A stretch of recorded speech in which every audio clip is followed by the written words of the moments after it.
Bismillahirrahmanirrahim. Assalamualaikum warahmatullahi wabarakatuh. Perkenalkan, nama saya Wahyu Wijayanto dari angkatan 2027. Di sini saya akan memaparkan SKU poin 23, yakni tentang penyakit infeksi dan juga penyebabnya, serta penyakit degeneratif. Penyakit infeksi merupakan kondisi di mana ada mikroorganisme atau benda asing masuk ke dalam tubuh dan menimbulkan penyakit tertentu. Mikroorganisme ini banyak macamnya, mulai dari virus, bakteri, kuman, jamur, dan juga parasit. Infeksi bersifat menular dan dapat ditularkan lewat banyak cara, bahkan seringkali tanpa disadari. Misalnya saja melalui bahan makanan dan air yang terkontaminasi, kontak dengan orang yang terinfeksi, dan juga bisa lewat gigitan serangga yang mengalami infeksi tersebut. Yang pertama, infeksi virus.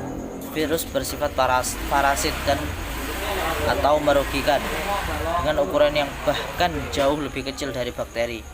Virus biasanya mengandung komponen genetika yang terbungkus oleh protein dan terkadang memiliki selaput tambahan yang disebut sebagai amplop.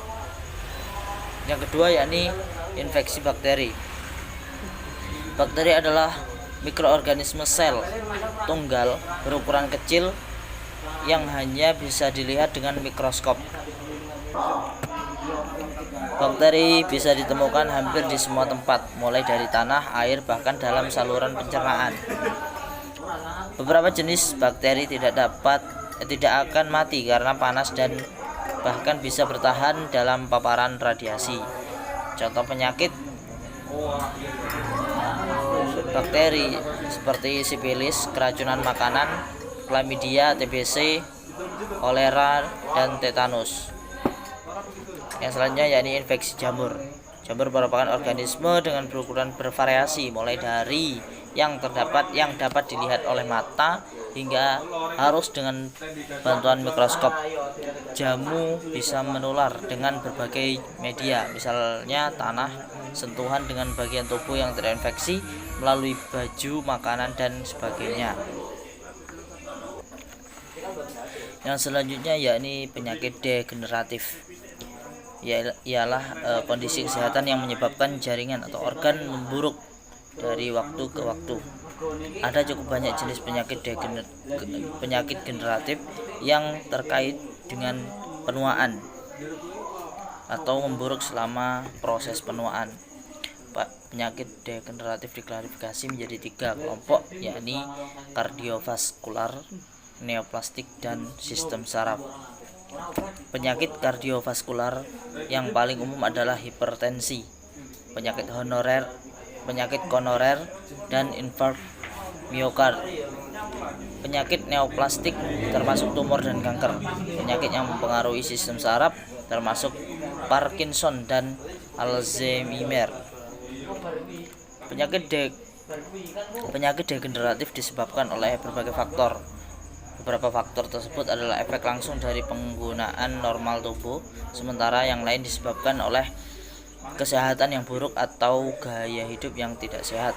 Kebanyakan penyakit degeneratif dapat disembuhkan, namun ada beberapa kasus yang tidak dapat disembuhkan. Dalam kasus tersebut, pilihan pengobatan yang ada hanya mampu membantu meringankan gejala sehingga pasien dapat hidup normal.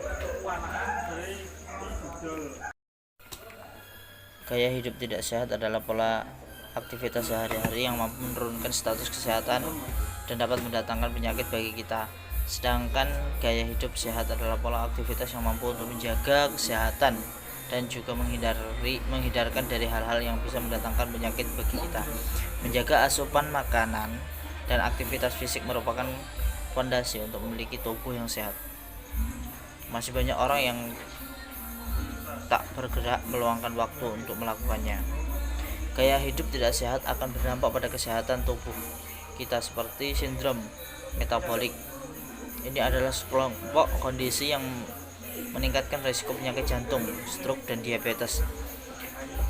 Sindrom metabolik mencakup tekanan darah tinggi, gula darah tinggi, kelebihan lemak tubuh, dan kadar kolesterol yang tidak normal.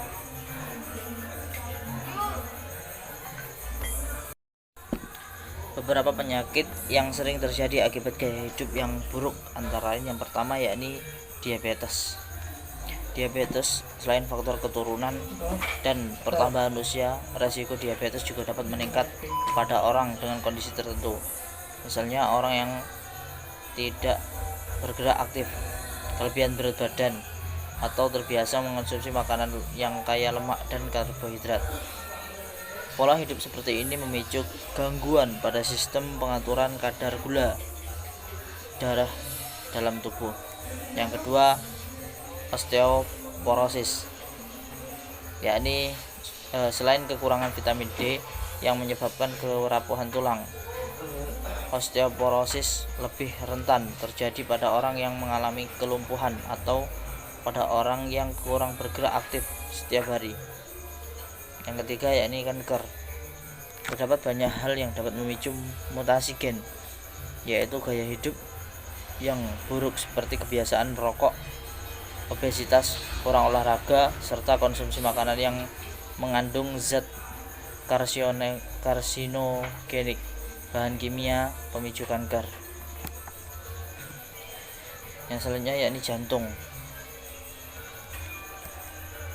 Di era sekarang, penyakit jantung juga banyak menyerang orang usia muda, bukan tanpa alasan. Penyebabnya paling sering karena kebiasaan merokok dan sulitnya mencegah makan junk food.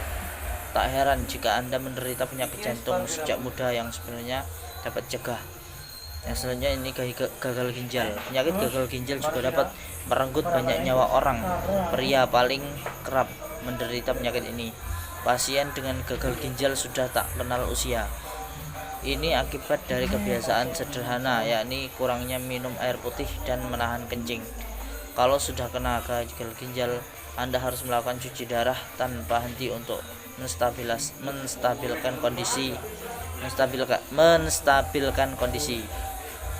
Terima kasih.